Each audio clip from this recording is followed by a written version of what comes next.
The Simplex converted to a Great Western Railway Prairie tank, Part 55, back in the workshop. One final coat of paint, refitting the buffers and cleaning the Crosshead Guide Bars.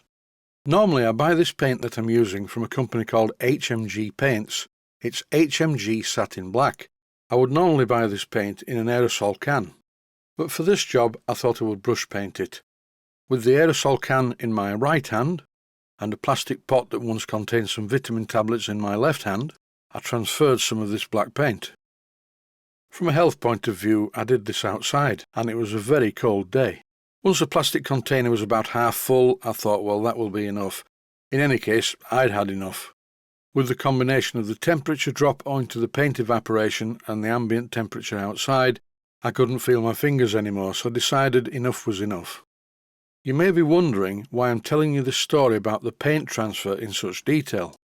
After I transferred the paint into the vitamin tablet bottle, I locked up the workshop and went back into the house where it was warmer, and also the engine was on the kitchen table at that stage. I'm quite pleased that it's back in the workshop. I really got fed up of eating my dinner with the smell of paint drying. I selected the paintbrush, unscrewed the cap from the vitamin tablet bottle and dipped the paintbrush into the paint. And to my surprise, the paint started bubbling. And the more I stirred the paint with the paintbrush, the more violent the bubbling got, so much so that the paint started pouring out of the top of the container onto the table.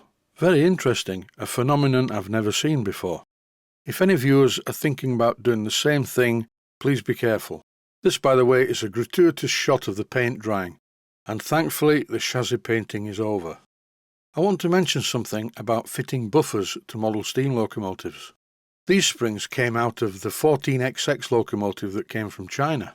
It was one that I rebuilt a while back, and there's a video series about it. These springs are far too weak for buffers on a 5-inch gauge locomotive. They'd be okay for the rear set of buffers because the driving truck is normally connected to the locomotive with a drawbar. But the front buffers are very important because during the life of the locomotive, particularly if you're running on a track where other people are running, you're very likely to have minor collisions from time to time, nothing serious. But if you ever drive your engine into the train in front, the buffers need to absorb the shock, just like the real thing in fact. Choice of springs are important for the front buffers. If the spring's too long and too thick, it won't compress very far before the buffer goes solid. So it's a good idea to experiment with different springs to see which feels better when you're pushing the buffer. So take your time and find a good combination of thicknesses and strengths. Doing it this way by using two springs that fit inside each other is quite effective. But don't forget, if the spring is too long and too thick, it will bottom out and become very ineffective at being a shock absorber. The inner spring here is a bit too long. As well as adding the outer spring, I refitted the original inner springs, which were just the right length. Before doing this, it's a good idea to lubricate the parts. This was a dry run to start with. I didn't use the oil can. On this locomotive, in common with other strange anomalies, the length of the threaded part of the buffer stocks are shorter at the rear than they are at the front. At the rear, I'm able to use two 4BA nuts as lock nuts. Nothing difficult here. Get the position of the buffer with the first nut, and then using two spanners, lock a second nut hard up against the first one. From an aesthetic point of view, make sure that the buffer heads both stick out of the buffer stocks exactly the same amount. How far do they need to stick out? Well, just have a look at some photographs online of full-size locomotives. You've just seen me using the oil can to apply a small amount of oil to the buffer, where the buffer itself slides in the stock and where the shaft from the buffer goes through the hole in the end of the buffer stock. Time to fit the important ones, the front buffers. If you look carefully at this clip, you will see that the threaded part of the buffer stock where it goes through the buffer beam is longer than the buffer stocks at the rear. I'm not going to mess about by shortening the buffer stock thread, it's just not worth the effort. I'm just going to fit one nut on the shaft and use some Loctite thread locker to hold it in place. As I've already mentioned, the spring lengths are very important on buffers, and I repeated this fitting job 2 or 3 times until I got the spring tension exactly as I wanted it. In this clip I've removed the outer spring so you can see the 2 bits of spring that are the correct length to allow the buffer to almost be pressed all the way into the buffer stock. After this I fitted the outer spring as well, and here I'm actually fitting the buffer by rotating it and holding a spanner against the nut. Once I was fully happy with the spring tension, I removed the nut, applied some Loctite thread locker and replaced the nut. I don't think this is going to come loose. I think that if I didn't apply the thread locker, the nut wouldn't come loose anyway because it's held in place by the positive spring pressure. Under the extremely bright video lights, the red paint isn't looking too good. But when I turn off the video lights, the red paint looks okay. In any case, this red paint on the inside of the frames is really a rust preventative. I think the time has come to clean up the Crosshead Guide Bars. And this is not a good job.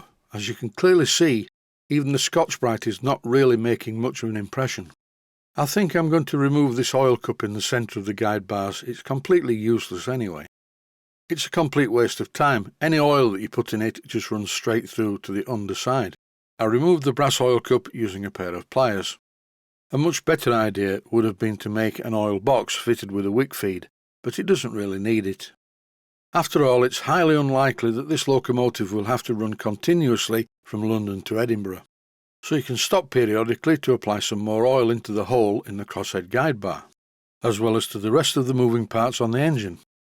It really was difficult to clean this. I started off by wrapping some emery cloth around my ruler, and I used some WD-40 as a lubricant to try and cut through the baked-on oil.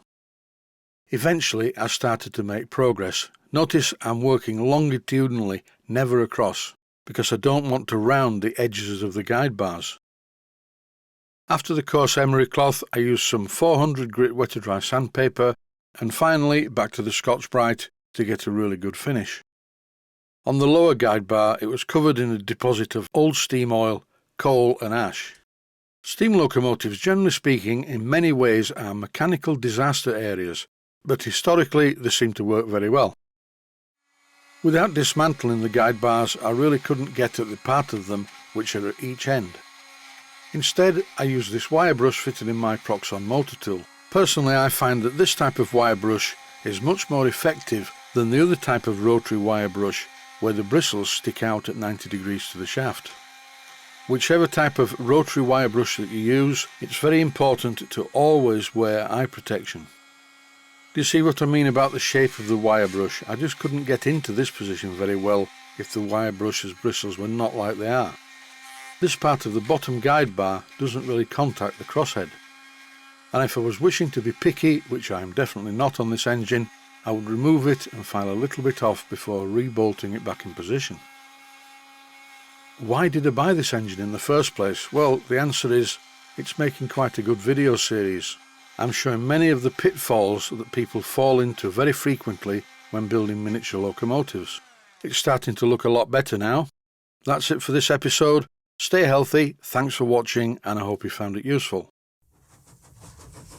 Please take the time to visit my main Steam Models website and click on the section of the website that says Video Playlists. And by doing that, you can find other videos that you may like to watch.